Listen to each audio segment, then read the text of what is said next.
The violence we don't see. What if the real danger isn't the violence we see on the news, but the kind that quietly takes root in us?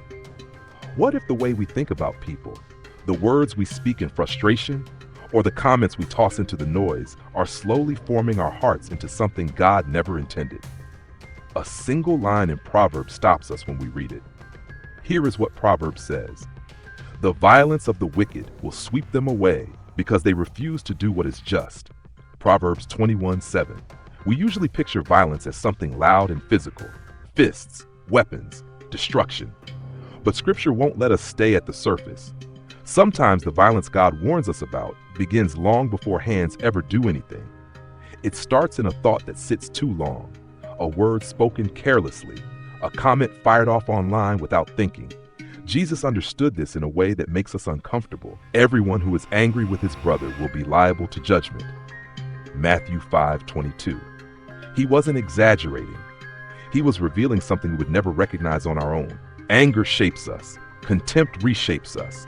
Resentment forms us into people who look less like Jesus and more like the world we claim we want to help. Violence isn't born in the hands, it is born in the heart. Proverbs makes this painfully clear. A man who bears false witness against his neighbor is like a war club, or a sword, or a sharp arrow. Proverbs 25:18.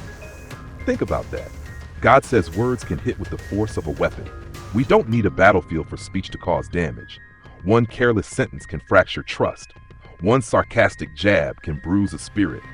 One online comment posted in the heat of the moment can linger in someone's heart long after we forget we typed it.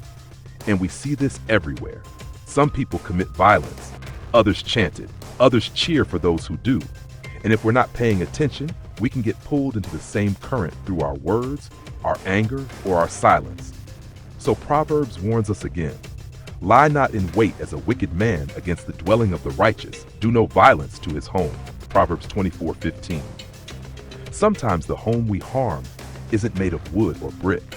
Sometimes it's a person's dignity, their reputation, their sense of worth.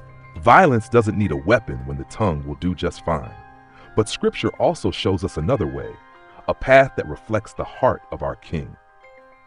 If your enemy is hungry, give him bread to eat, and if he is thirsty, give him water to drink. Proverbs 25:21.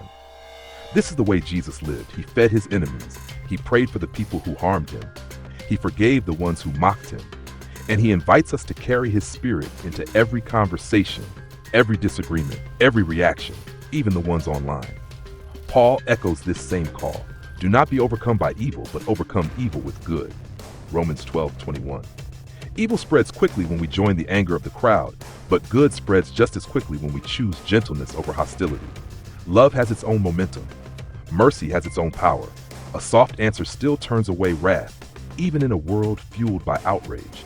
So maybe today is a good day for us to slow down and pay attention to what is forming inside us. Maybe we ask God to show us where our words have been sharper than we realized. Maybe we ask him to soften what has hardened, to calm what has been stirred up, to heal what has been wounded. Because the truth is simple. We are image bearers, ambassadors, people sent into a divided world to reflect the character of the one who reconciles all things. And maybe the world is waiting for people like us to speak with gentleness, to respond with wisdom, and to love even those who are difficult to love. What part of this passage is God using to shape your heart today? Your insight might be what someone else needs this week.